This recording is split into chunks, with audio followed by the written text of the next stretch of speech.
G'day guys, welcome to today's OFSC webinar series. Today's presentation focuses on temporary traffic management.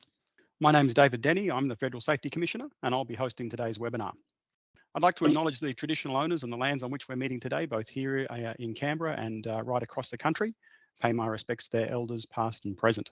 Format today, you'll see a short introduction from me. I'll then hand over to Federal Safety Officer Sean Welsh, who's going to talk through the OFSC's criteria in relation to temporary traffic management and what's expected of companies. We'll then hear from Andrew White and Anthony Simmons from the Traffic Management Association of Australia about the industry's safety performance and some of the latest safety innovations that you might be able to take advantage of. And finally, we'll hear from Adam Brighthouse, Traffic Management Work Health and Safety Officer at the Toowoomba Regional Council, a scheme accredited company, on how to implement temporary traffic management requirements under the scheme.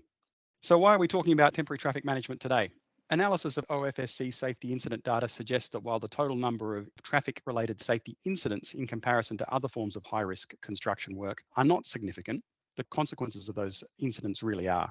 In the last 2 years, almost half of fatalities reported to the OFSC have related to temporary traffic management, despite being only about 12% of all incidents.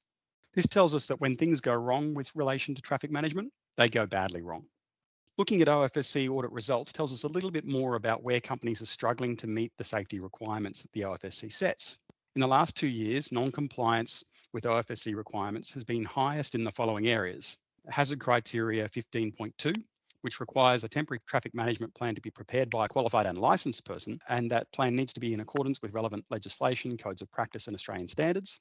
It needs to include location-specific traffic control plans, needs a detailed methodology for implementing and dismantling the traffic management devices, and it needs to be approved by relevant authorities prior to implementation. 35% of companies over the last 2 years have failed to meet those requirements. The other area is H15.3, which requires a system to ensure that traffic management is implemented in accordance with the traffic management plan. About 29% of companies have failed on that requirement. So today's webinar aims to give you a better understanding of what the OFSC expects in regard to safe systems of work for temporary traffic management and an industry perspective on how this can be implemented. I'm now pleased to hand over to Federal Safety Officer Sean Welsh to kick things off.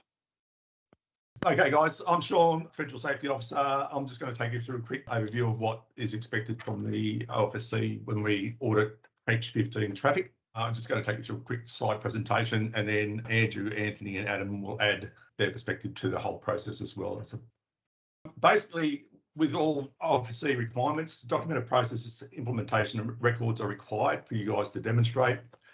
We need to see what the documented process is or how the system ensures safe systems of work established in place and have been developed are typically what we look for, how, when and by whom. We also need to verify as part of the process, which basically provides the detail of what you do, when you do it, and who's going to do it. And that's the evidence that we're trying to define or see when we do the audit process. Evidence needs to be real. That needs to be paper or an electronic based document that we can actually see. It can't be just we say we do it, therefore we do it. It needs to be evidenced as a record. When we do H criteria, there is a number of other criteria that typically apply to the criteria as well. Typically, H31, which is the legal requirements, is where you would identify the document or the requirements that you're meant to be implementing. The hierarchy criteria, H12.3, project-specific risk assessments, we would look in there for it, as well as in the H15.1 criteria, which is the hierarchy process for traffic control. We also look at emergency preparedness, which relates to WH13.1 and H15.1. So there is some consistency between what we look for through the whole criteria. We'd also look at safe work method statements being developed appropriately for the particular hazard that we're looking for. Training arrangements is another criteria that we would look for, and you'll see how that applies to traffic as we go through that. And also the verification, identification of training and competency requirements. There is some consistency between what we require under the focus point criteria as well as the H criteria. So there is a number of mapping that can be done to address those requirements. And then traffic management, basically looking at how the whole traffic management arrangements are applied, as David discussed before. I'll go through this in a fair bit of detail. Today's criteria, we're focusing on H15, which is the traffic requirements. It consists of 6 criteria. One of the criteria, which is H15.2, has 4 sub-criteria in it that all need to be addressed. So we've got to look at each one of those things when we go through the criteria. with the audited company to make sure that they're complying with each of the requirements or can demonstrate compliance with each of the requirements. With regard to H15.1, the risk associated with traffic management identified, assessed and controlled in accordance with the hierarchy of control. Typically, what we're looking for is that each company has done a risk assessment, has identified the hazards and the risks associated with working with traffic, and then implemented specific controls.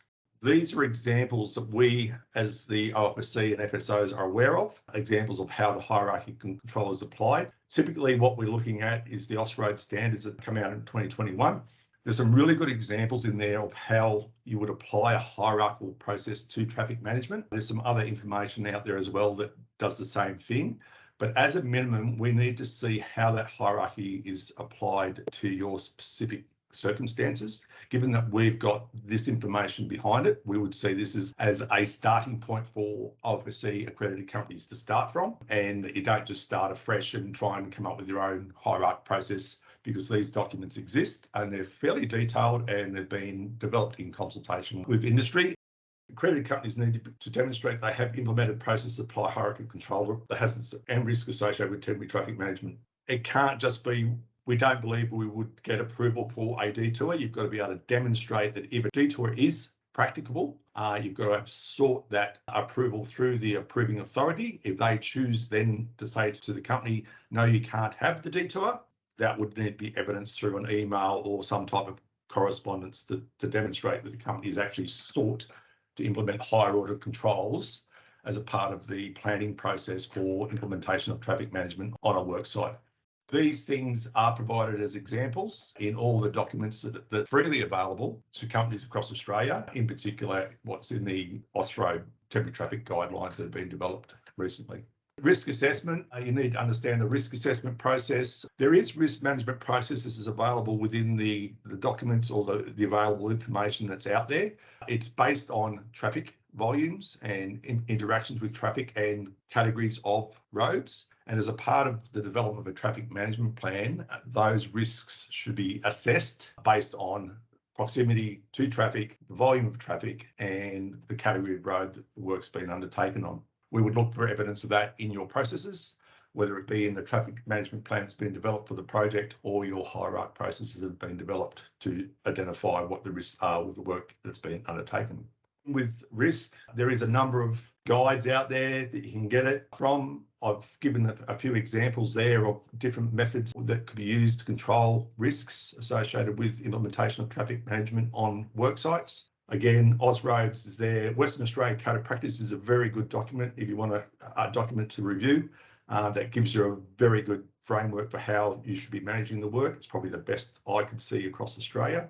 You've also got the Transport for New South Wales policy statements and technical manuals that can be used, as well as other information that's available from big roads and other jurisdictions that demonstrate what best practice is when applying controls on traffic management on work site.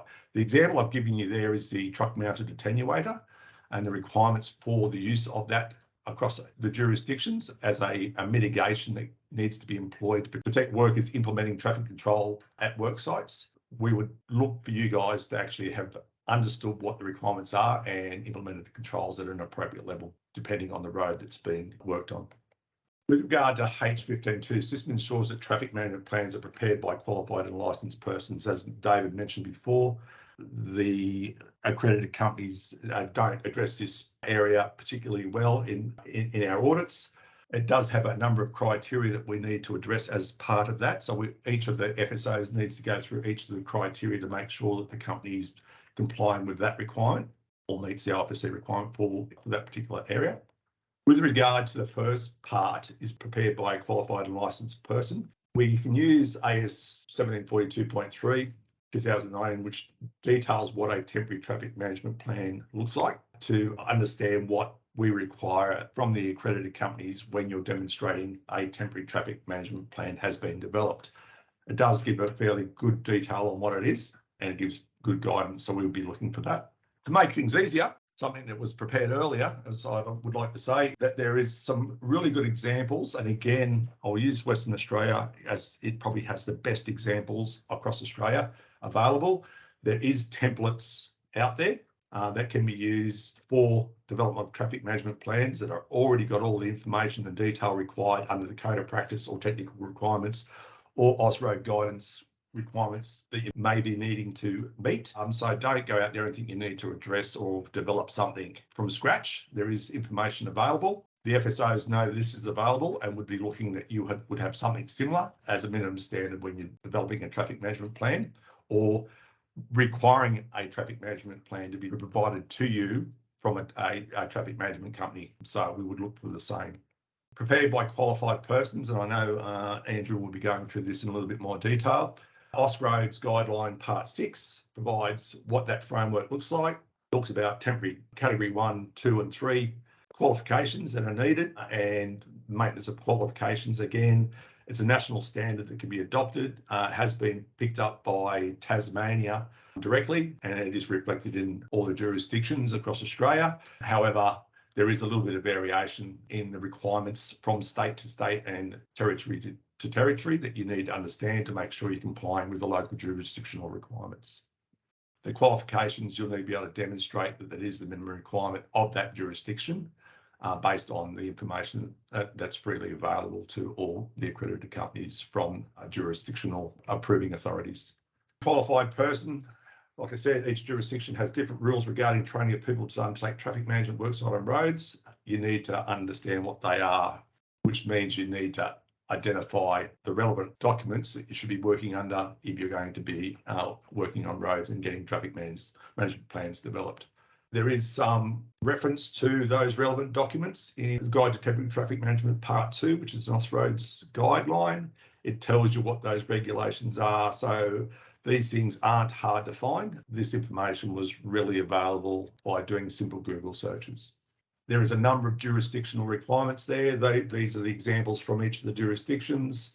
They do vary in the level of detail that they provide. However, they are freely available. The only two that you would probably need to refer to the websites for is Victoria. There is some issues with trying to identify their documentation through the links that they've got, but I'm assured that they are available.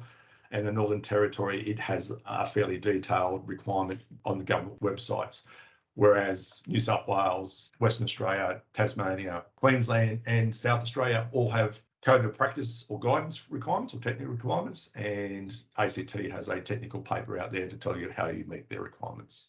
In accordance with the legislation and Australian standards, again, like I said, there is a set of 10 OSROADS guides that have been developed in consultation with industry that provide very good detail on what is required for the implementation of traffic management on worksites on roads, which is adopted again by some jurisdictions and or is aligned in the other jurisdictional requirements to some degree. You just need to understand what that looks like.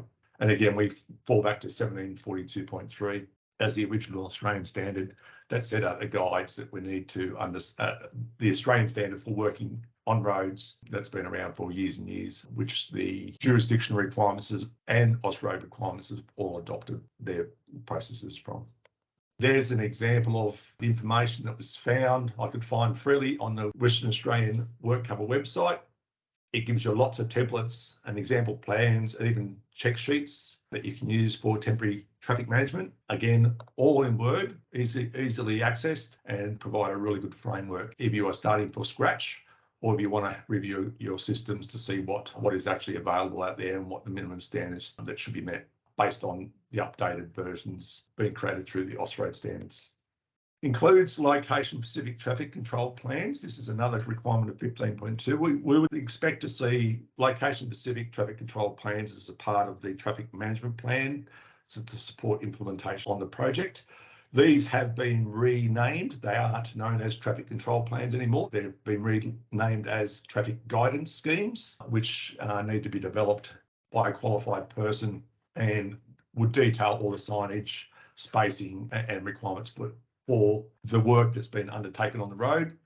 We would expect to see examples of these that are specific to the site and that they're being implemented out in the field, but I'll go through that a little bit later. Location-specific traffic plans also includes long-term and short-term, so we would expect to see different things for long-term works in comparison to short-term works. Traffic guidance schemes generally are for the shorter-term works. However, Where it is long-term works, where you've got road safety barriers and entry and exit points and lanes, they may be detailed in a far more complicated or designed way, especially when it's a large project. But we will be looking for either a long-term or a short-term traffic guidance scheme to be developed, depending on the work that's been undertaken. Details of method of implementation and dismantling of traffic controls. Typically, when I do the audits, people will struggle with this a little bit. However, it's not that hard once you understand it.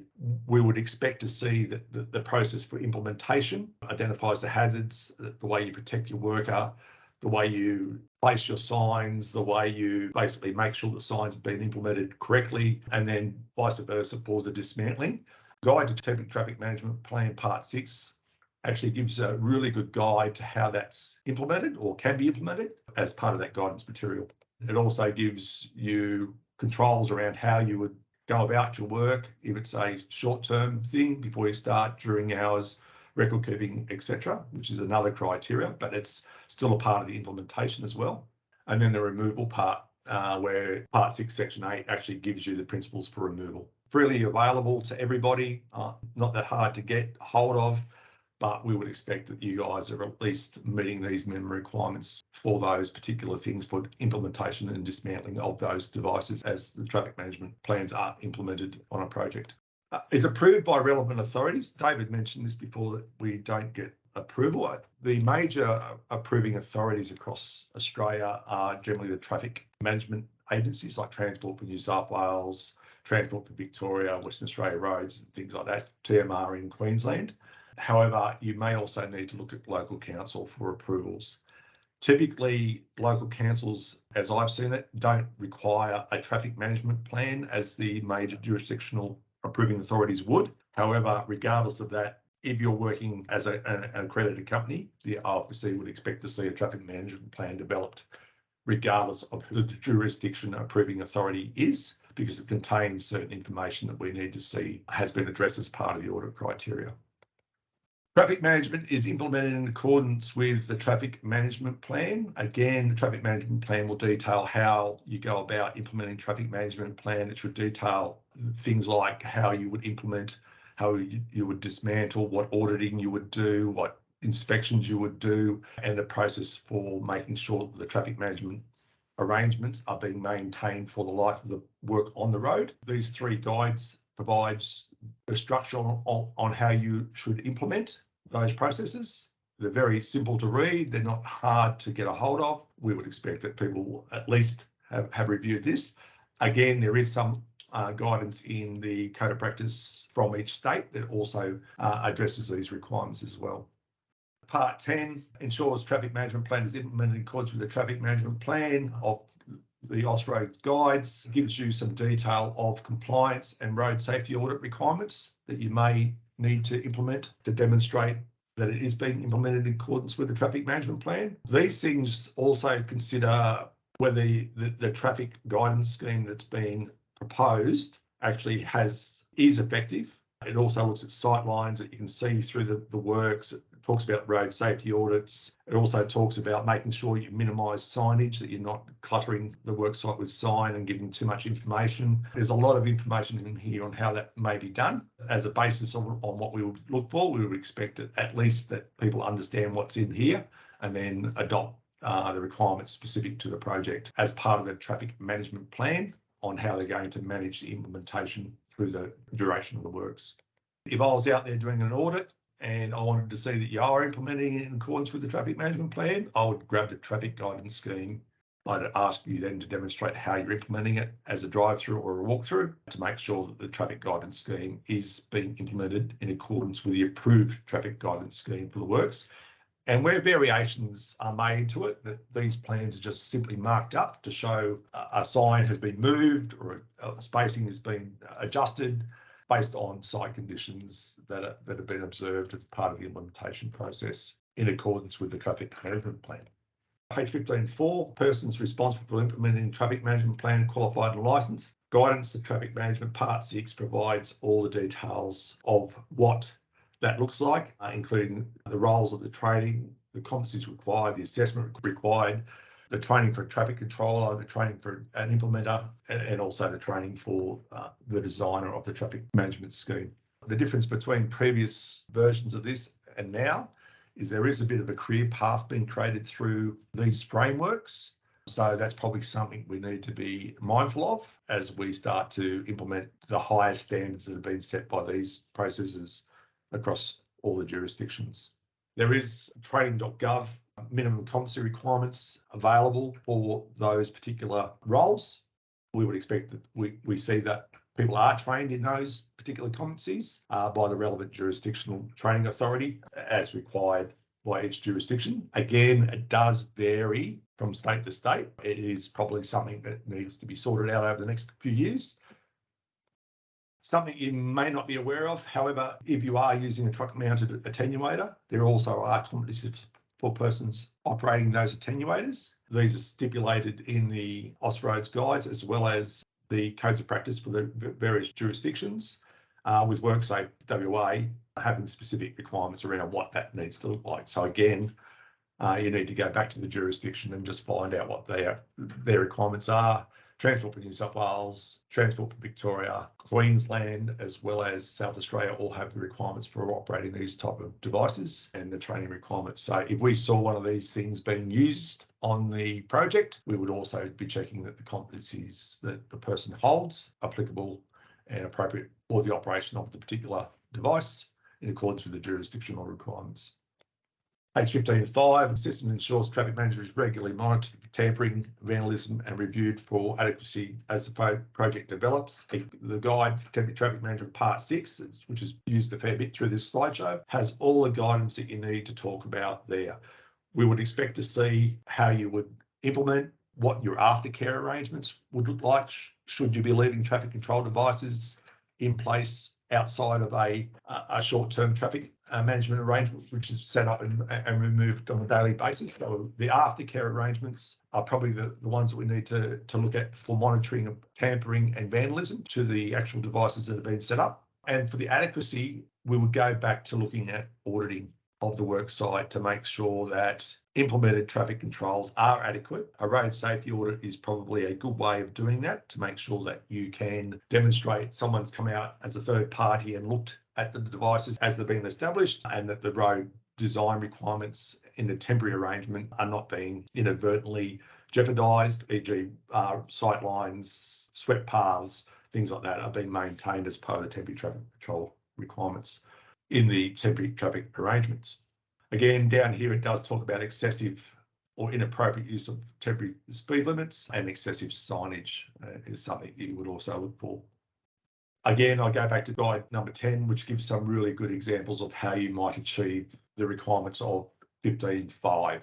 Looking at the traffic guidance scheme, you would look at how that's done and is it being maintained in accordance with the guidance scheme as the audited process.